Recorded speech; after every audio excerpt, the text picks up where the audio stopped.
Yo, YouTube, what's going on? Schmeck here. Welcome on in. I'm flexing the new Jester hat we got to drop on the 10th kill or so, as I'm hanging out in Nighthaven right now. And in today's video, we're basically going to break down some of those mandatory perks that you guys should be looking for in PvE.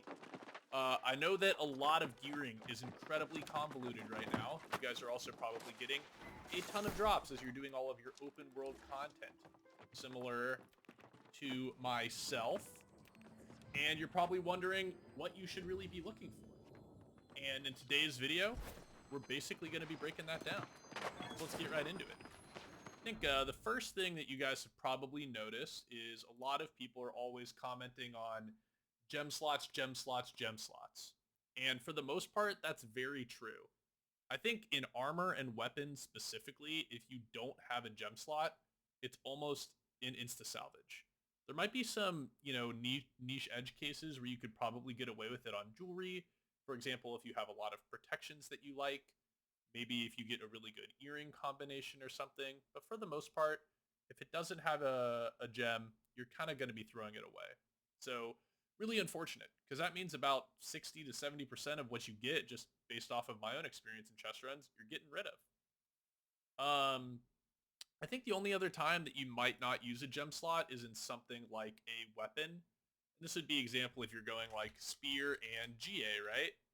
And then maybe for your great axe, you're like, hey, I'm only using this for clumping and a little bit of utility.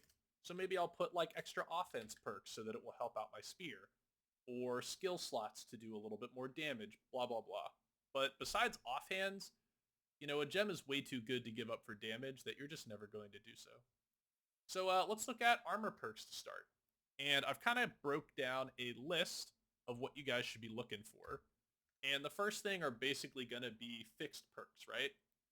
And by fixed perks, just to show you guys an example, those are perks like this, right? So as you can see, Shirking Fort, Sack and Power, Lifestealer's Drought, these are all fixed perks. And every time you guys are getting random drops, it might look something like this, or this, or this, right? And you're like, hey, are these fixed perks that are always going to be dropping good on my gear or not? I know that's probably one of the number one questions you guys have. So I kind of wanted to go over just some basic PvE stuff. And the first perk that I think you guys should be looking for, basically on every single build, is Lifestealer's Drought. I think this perk is probably hard S tier, and I would absolutely always take it. So if you ever get a piece with Lifestealer's Drought, that's going to be something to hold on to. The main reason is because this lifesteal that you see, it has no activation cooldown. So for the most part, it's basically like rocking a mini blood drinker. As long as you're not using all your consumable potions, right? So it's insane. Every single build in the game is probably going to be using Lifestealer's Drought on every build. That's by far like the S tier perk. The next thing, and is obviously coming in at close second, is going to be Sacrificial Empowerment. And you guys can see that I actually have it on my piece here, right? Basic TLDR here is that the base damage increase is just extra value in PvE compared to any of the other options that you can get for perks. And on top of that, the armor decrease isn't very important, right? You're not really going to notice it because it's so low. We're talking about like 5% across all 5 pieces. And on top of that, it's only going to be actually activated below 50% health. Now, a big thing here, oh, and then just to clear up some stuff, right? If you guys see the base damage part, the base damage part is active 100% of the time. Your decreased armor is only going to be active when you're actually below 50% health. When you're above 50% health, you're going to get the base damage increase and you're not going to have any reduced armor rating. Little cause for concern here. I have seen a few comments saying Sack and Power is bugged, so just be a little bit forewarned, maybe keep an eye out for it. If you are looking at, your armor rating and stuff looks weird, just take a look. So as you guys can see, right, Lifestealer's Drought and Sack and Power are kind of the best perks that I have rated here that you should be looking for on your gear. The next one I have, which is a little bit build dependent, is Prolonged Favor. I think that Prolonged Favor for builds like tanking, rapier, spear are all incredibly strong. And these 3 perk combos are going to be like your best bets for pretty much every piece of gear that you're going to want to get. So this is kind of like your standard 3 combo that you should be looking for. I think Prolonged Favor is really, really good on most builds, and I would probably try and run it if you guys can. A few other good perk options, right, that I would absolutely take if you guys get them. So this would kind of be something where, right, you're getting one of these 3 perks, and then you're getting these next. That would be like Quick Revive 2, good. Vital Synergy, I think it's solid. If you can get it on a chest, you should. No reason not to. And then just Shirking Forward and Shirking Energy, right? They're a little bit, getting into that realm of not necessary, but good to have, and I wouldn't throw away a piece if I got something with Sack and Power and Vital Synergy, or any of these kind of combinations here above. Now, all the other perks that you guys are going to see, right? Purifying Switch, Breaker Bypass, Hardcore Parkour, and Power Breaker, Conditionings, all of these are kind of mid. And you might be able to find niche scenarios where you can make them work and these perks will be really strong. But for the most part, these aren't really perks that you're going to be looking for. So if you get, multiple combinations of these, if you get a bunch of perks that are like, just from these buckets, you're probably going to be like, I don't know if I should keep that, right? And then down here, we just have some bad perks, right? Basically, I think that all of these are bad. So if you ever get, a bunch of perk options like these types of a combo, at that point, you're just like, yeah, I'm trashing that item, right? And then again, if it doesn't have a gem slot, yeah. So now that we've covered fixed perks a little bit, right? What are you guys looking for in your other perk slots? Well, at this point, we have skill slots, defense slots, and offense slots, right? Now, if you want to play the safest, you're going to be doing this standard defense slot with your setup, right? And that's just going to be 6 total defense slots with 5 Enchanted Ward and 1 Keenly Fortified 2. This is going to be like your baseline for PvE. You don't have to hit this by all means, but I think having 1 Keenly Fortified is really strong. And then, of course, 5 Enchanted Ward is just going to help reduce the incoming base damage. So I think we're kind of at a point where we're still deciding whether or not Enchanted Ward is necessary. But I do think you should have Keenly Fortified in every build. And if you really want to rock that protective mindset for your setup, this is what you should be shooting for, right? And again, you can combine these in any way now. Armor, jewelry, weapons, blah, blah, blah. However you want to do it. The other thing you need to be thinking out is, what build are you using, right? Different builds require different amount of skills per set, right? So if I go over to something like, some builds that I've created, and I will also be linking this because this is a new update. For a healer build, for example, you guys can see that I have like 5 different weapon perks that I really would like. But if you go over to a spear, we're getting closer to 2. So you don't need to go that hard with a spear build, right? Or a rapier build might have just the weapon and then only 1 on armor. So this is kind of something you guys need to be thinking about as well, right? So the amount of skill slots on your armor setup is kind of going to be relative to the build you're using. But skill slots are probably going to be like the number 1 prio, and then you're going to want to prio those defensive slots hard. And then at that point, it's really up to you how you want to make your set, right? Maybe you say, fuck it, I'm going to forgo all the defensive slots and just rock offense slots, right? And then you could prio something like Keenly Empowered and Vicious, and then after you filled your 5 Vicious, you could do something like Rogue and Enchanted. Or you could just do a healthy mix of everything, right?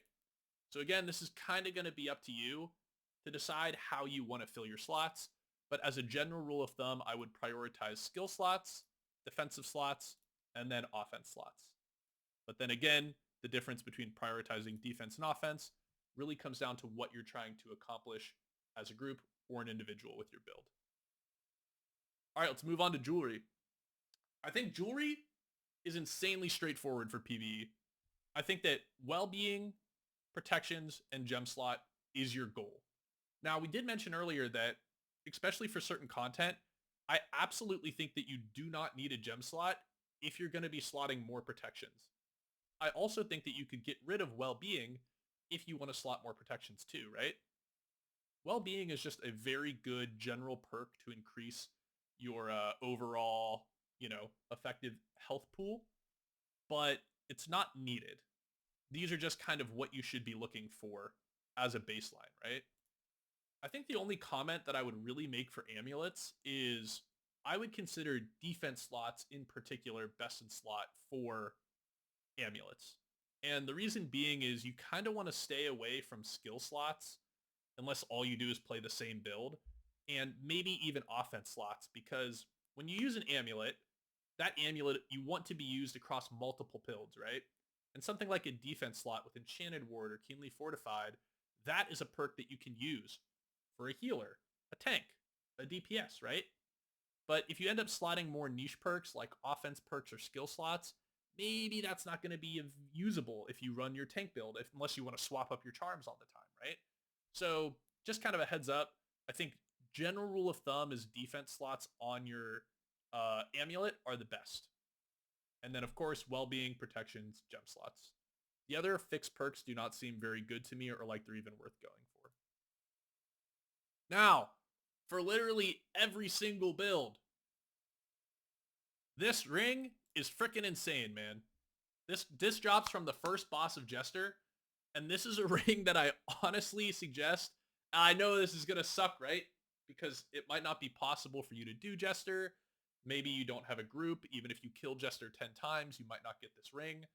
But if you're able to form a group for Jester, or you want to get together with friends and try and accomplish it, this ring is going to be highly sought after for probably every PvE build in the game. It's really, really strong. Unscathed in power, one enraged, because you kind of want one enraged on every single build. And then, of course, enraged leech is also freaking insane, man. Enraged leech is crazy. If we look at it here, it's basically just 20% permanent healing, and it only has a 0.10th of a second activation cooldown. So it's not going to be used for like clumping, but basically every single target hit, this is going to proc. So it's crazy. I think Enraged Leech is absolutely insane. And the random perks on here are like really good as well. Cursed Enchantment is fucking phenomenal for Voidblade healers. You could also be getting, what's it called?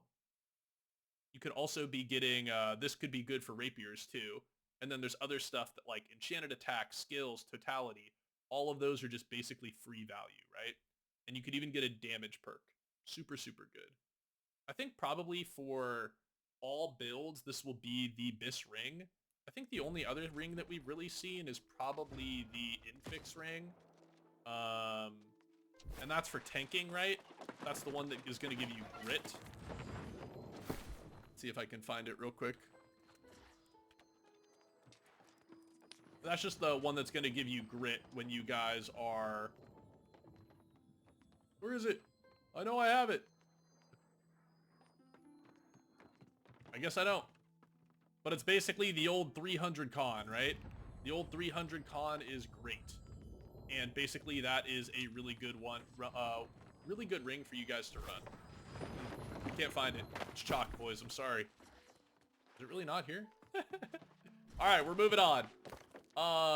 Probably the only other thing that we really need to talk about now is like earrings. I think that the insurmountable earring, this is from the PvP track, is like going to be really, really good for most builds, especially with Beloved being bugged. And I'll kind of mention that in just a second here. But if you guys haven't seen it, Beloved is bugged. Beloved 2. And it doesn't give you a damage increase, unfortunately. So it only is a threat generation reduction, which means it's really not that great, right? And when you have something very special in the game, like the Insurmountable Earring, which has illegal perk combos of Refreshment and Refreshing Move, as well as a defensive slot, this one is pretty insane. I can see this being the best earring for basically every build, but of course it might not be accessible by everybody, especially new players that are going to have their PvP track flooded with artifacts. So really the number one perk you're going to want on every build right here is Refreshment. Refreshment and a gem slot are absolutely insane. I think if it doesn't have these two perks, I'm probably not going to be using it.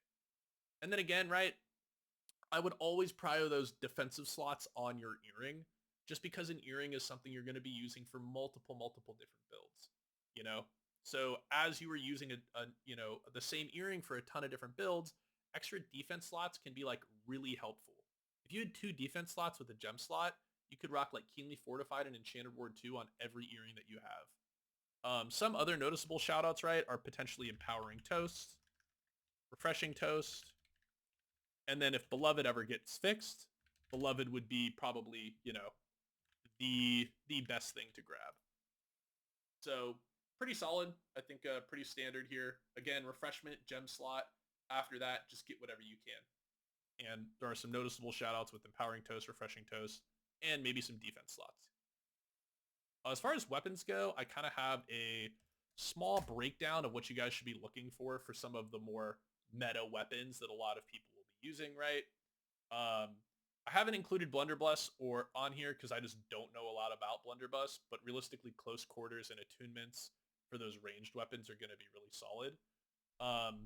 Let's just talk about each weapon real quick, right? So I think for a rapier, there's going to be like 3 minimums that you need, okay? It's going to be thwarting strikes or end 2 with a gem slot and a skill slot. And your skill slot is going to be for Leeching Flurry. If it doesn't have that perk combination, salvage. Just get rid of it. So that's kind of your baseline minimum, right? And what we've done here is we've included a baseline minimum so you guys can see if it's something you should be throwing away or keeping. So again, thwarting strikes or end 2 with gem slot and a skill slot. If it doesn't have that, scrap it. Spear, very similar. End 2, gem slot, skill slot. Doesn't have that, scrap it.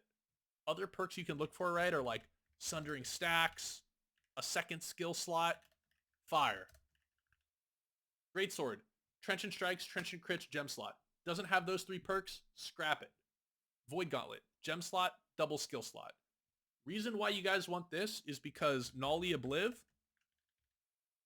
and Sundering Rupture are basically mandatory perks to have on your weapon now as a Void Blade user in PvE. These 2 perks are mandatory. So what you need is a gem slot and a double skill slot.